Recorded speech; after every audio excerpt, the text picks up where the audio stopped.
Pelajaran yang dapat kita ambil dari fragmen yang baru saja kita saksikan tadi adalah seorang ayah sedang mengajarkan kepada anaknya untuk menerima segala musibah yang mereka terima dengan ikhlas.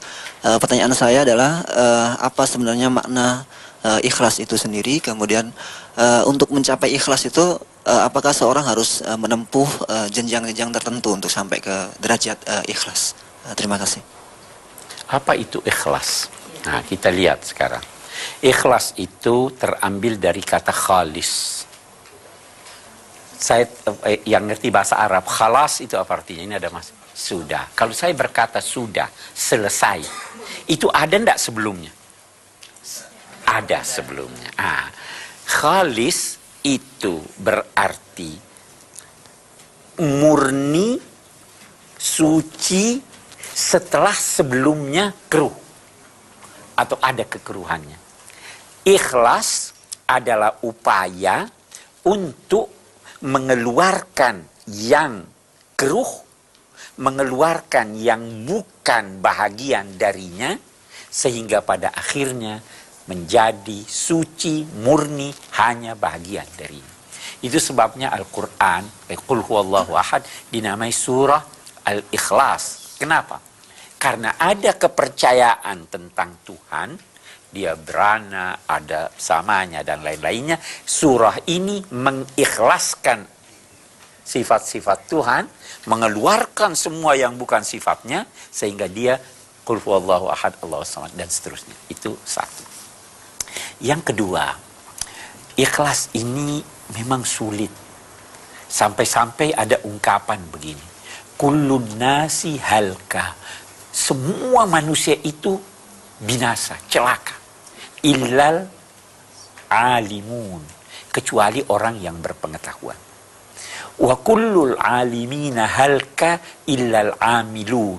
Semua yang berpengetahuan binasa, kecuali yang mengamalkan pengetahuannya. Kemudian, kullul amilina halka illal mukhlisun. Semua yang beramal juga binasa, celaka, kecuali yang ikhlas.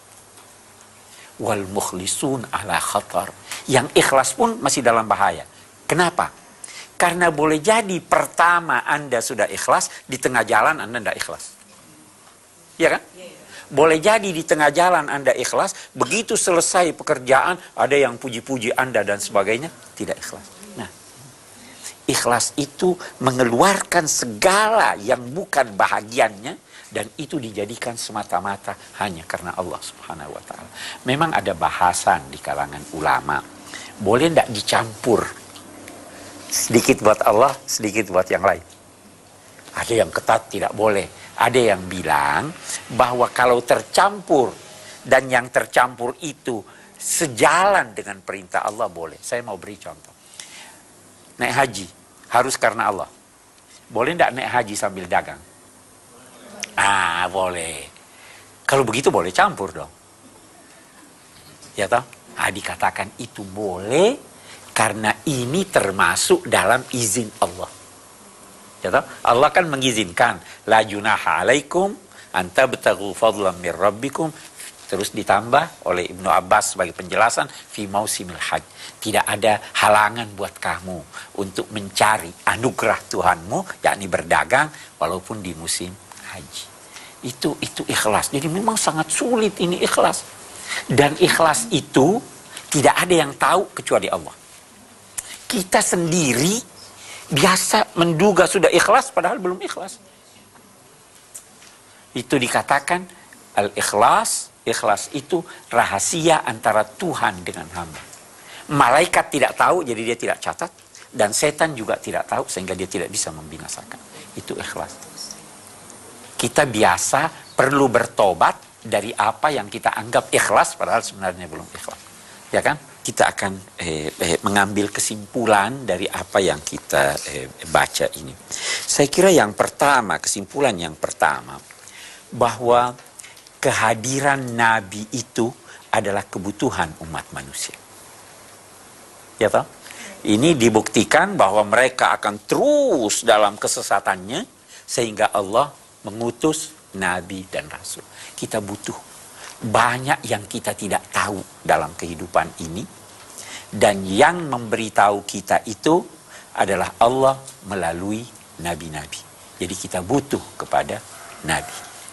Kalaupun nabi sekarang sudah tidak ada sejak meninggalnya Nabi Muhammad, tetapi sebenarnya beliau itu masih ada karena ada kitab suci yang langgeng dan ada sunnahnya yang terpelihara. Itu satu yang kita bisa lihat. Yang kedua, inti dari ajaran agama itu adalah melaksanakan ibadah dengan ikhlas. Untung kata ikhlas itu mencerminkan upaya untuk menghindarkan apa yang mencampuri niat dan motivasi kita yang tidak benar. Ya toh?